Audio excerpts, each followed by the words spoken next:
Okay. Hi, this is Taxis Chronicles and I'm your host, Simon Rushton. Today we have a guy in a car and he's come into the car and he's a bit disgruntled about the parking situation in London. So we're having a conversation and I thought, I wonder who else is disgruntled. So welcome. Yep, welcome. Okay.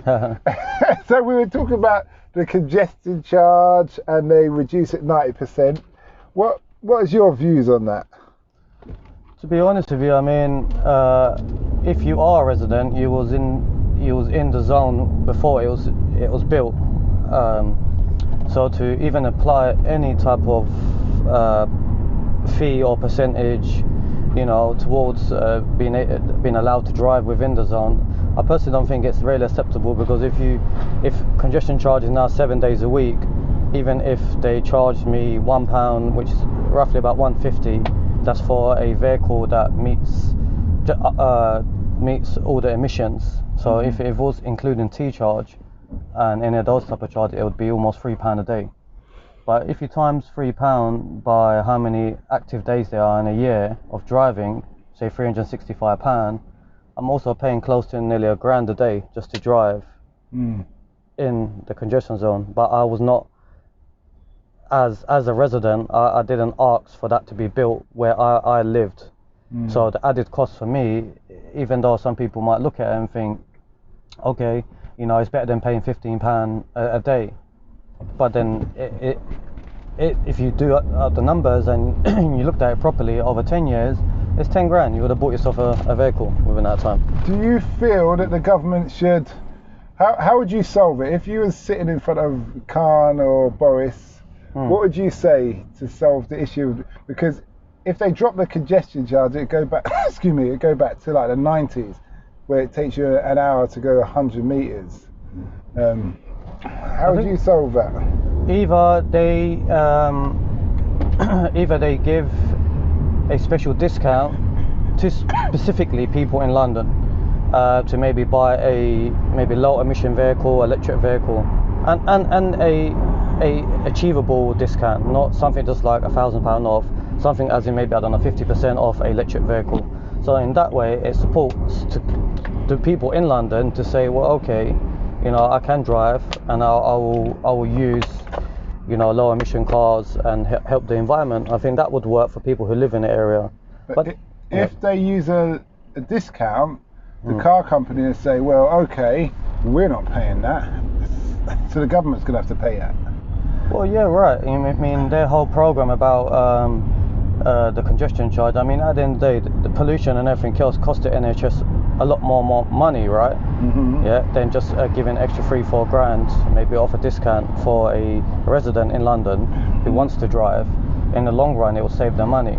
And anybody else who is coming outside of London into London to drive, whether for business or work, makes sense. They pay, right? Because they pay less wherever they live.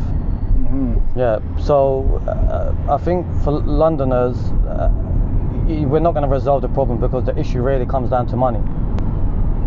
Yeah. What, in the sense of money being generated, or? Yeah, because people who live in London feel like they've been cheated.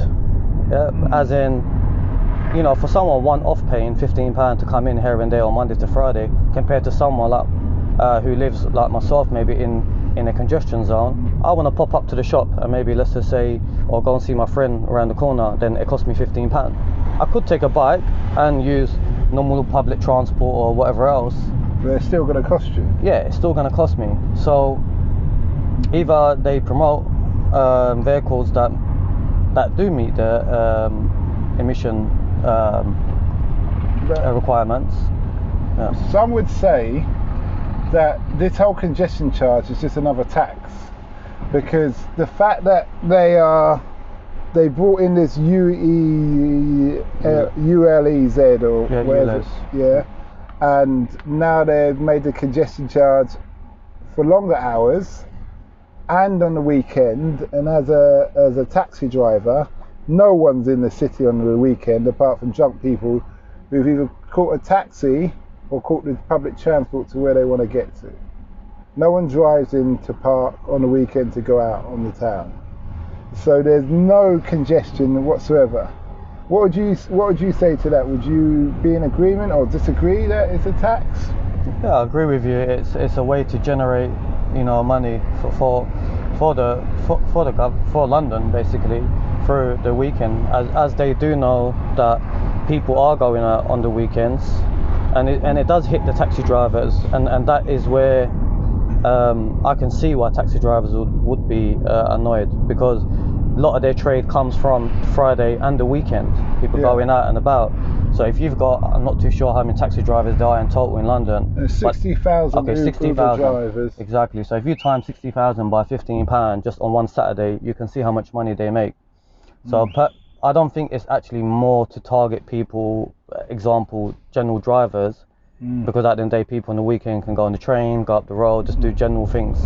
But for people who actually rely on the business side of things, if you buy a lot of clothes in Oxford Street on a Sunday and you've got kids, the last thing you want to do is catch the public transport home. So you call a taxi. Right. Do you see what I mean? So that's how I look at it. I'm really personally disappointed, and I can see that even once everybody has electric cars, this congestion charge will never go away. And nor would the UELZ. They may rename it, but it's just, when you really look at how many taxes we pay, VAT, council tax, water, car, pay MOT, tax and MOT, sugar tax. Yeah, sugar tax. You probably got about 15 different taxes. Yeah. And then when you give some money away in inheritance forms, you get taxed again. Yeah, exactly. Oh, so to me,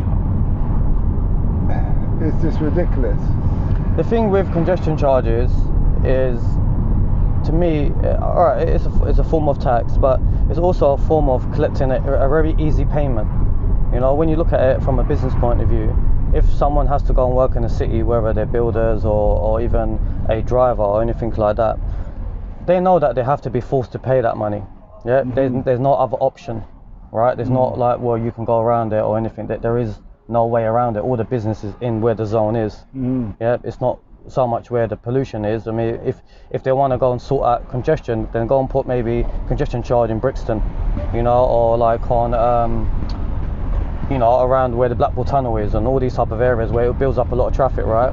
Where a lot of pollution is being generated. Why don't you put it there? Well, guess what? People who live around the area, they create their own congestion, and the people have to suffer around there. Why would they not put a congestion charge point there? Because it's only residents that are using it. Yeah. So with the congestion charge, all that will happen is that the consumer will pass on the cost. That's simple as how Addison-Lee, everybody, even cabs, you guys, I think Uber, they charge £1 to go into the zone. The cost has been passed on, right? Well, it's only passed on if you have enough fares.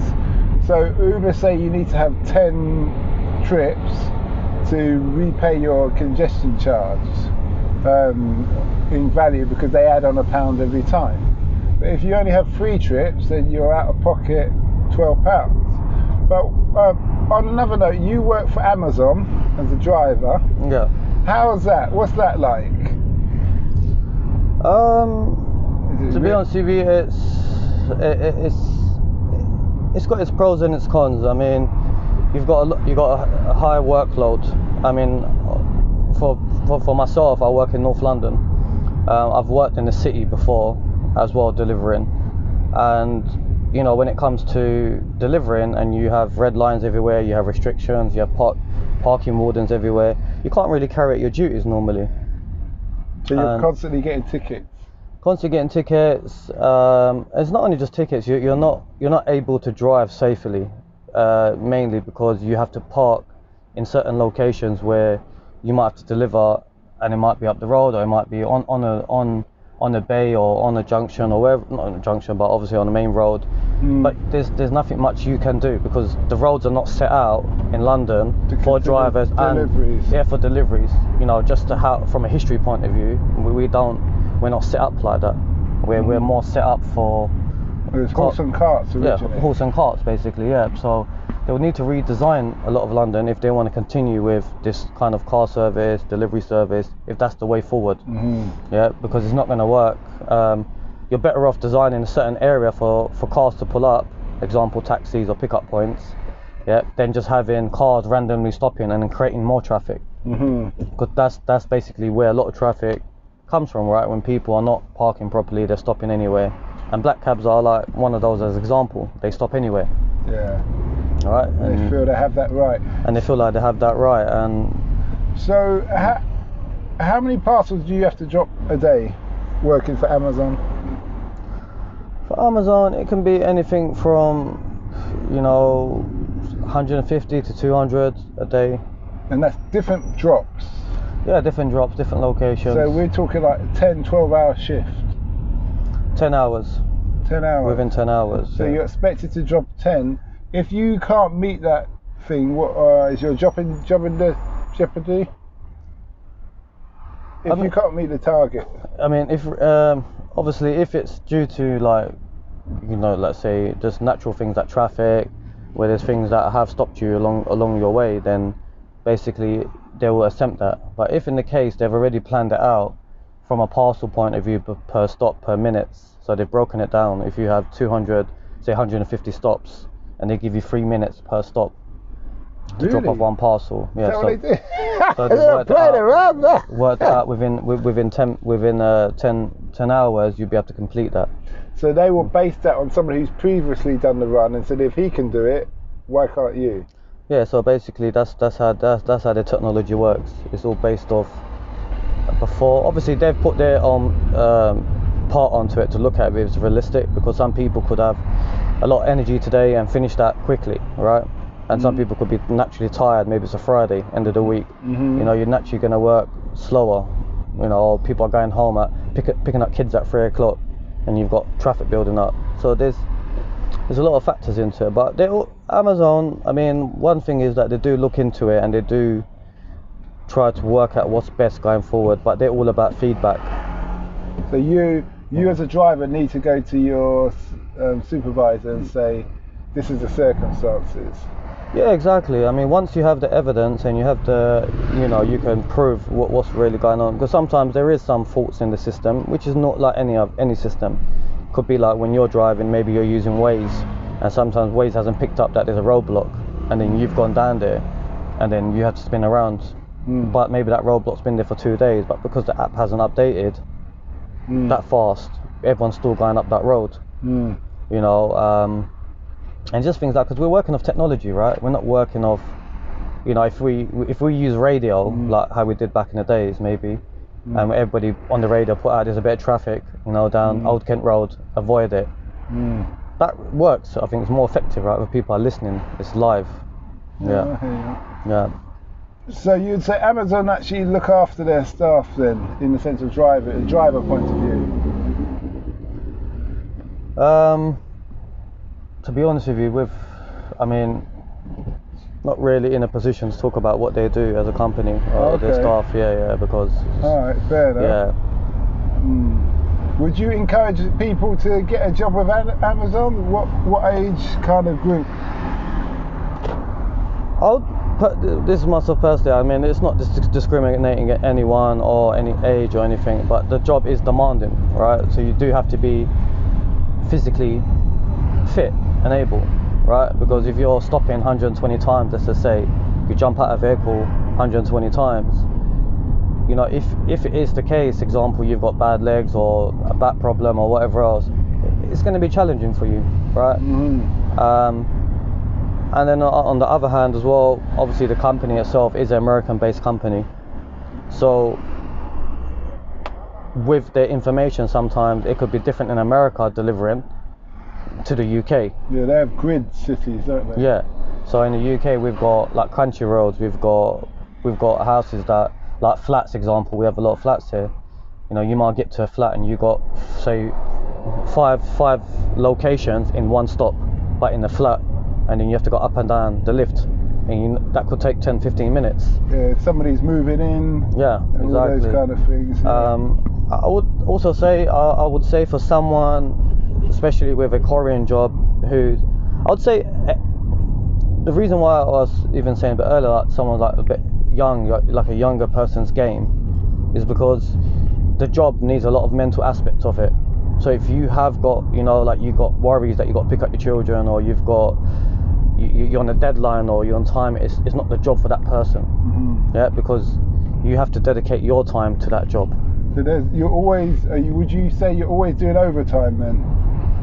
Over my shift. Yeah, like, so if you've got a 10-hour drive, you always find that you end up doing 11 or 10 and a half. No, not really. I mean, you can do it realistically, you can do it within that time, but everyone wants to. So basically, with that job, it's you've got 10 hours. Yeah, if you are a person who's quite relaxed and doesn't mind doing it in just a relaxed way, but let's just say you're halfway through your shift and you're thinking, oh, I've got 70-80 stops left to go, and you've got 5 hours left to finish it. Now you naturally speed up, right? So the whole thing about working fast in that job or working quick is because you don't want to be left on the last 3 hours with that many parcels or that many stops. So naturally you work faster, but the fast speed sometimes can be too much for a lot of people. Yeah, and that's where the balance needs to come into it, you know. But nobody, unless they're really comfortable that they're going to get it done and they know themselves, 10 hours is more than enough time. So that comes with experience? Yeah, it comes with experience. Most people quit those type of jobs, those courier jobs, within 2 weeks or even a week. Oh, is it? Or within 3 days. Okay. Yeah, they just can't, they're just not ready for... Do you look at a person and think he won't last? I mean, it's hard to look at someone and say they won't last. I think the thing that you will know about somebody, if they will last, will be a lot to like maybe their previous background in jobs that they've done. Oh yeah. Because a job like driving and couriering, you don't know what you're expecting. Every kind of hour is different. So if someone has been in a process job where they know exactly what they do for 10 hours, you're a driver yourself, and you know you come across so many challenges all day long. And it depends on how quick you can adapt to it, and how much pressure you can take. So this job is not for someone who can't take pressure. Okay. If you can't take pressure, as in, you know, you missed a turning, or you can't stop on the main road, or, you know, should you stop on a double yellow line, or should you park safely around the corner, you know, or the person not at home, or, you know, it's just one of those. You'll learn a lot about yourself, I'll put it that way, in that job. You'll learn how good you are. Well, thanks for that. It's been a very interesting interview. You're welcome. Enlightening. Listeners out there, that's our second Amazon interview. First you was in the warehouse, now you're on the road, so you get a bit of a picture of that company and what it's all about. Obviously we started off with the congestion zone. Feel free to leave a voice message or reply, whether you liked it, whether you didn't. Don't forget to listen to our sister podcast, Africa Investor Stories, all about the continent with the fastest growing economy on the planet, and why people invest in there and their experience from the good, the bad and the ugly. Apart from that, like, share and subscribe, and have a good day. Thanks. All right.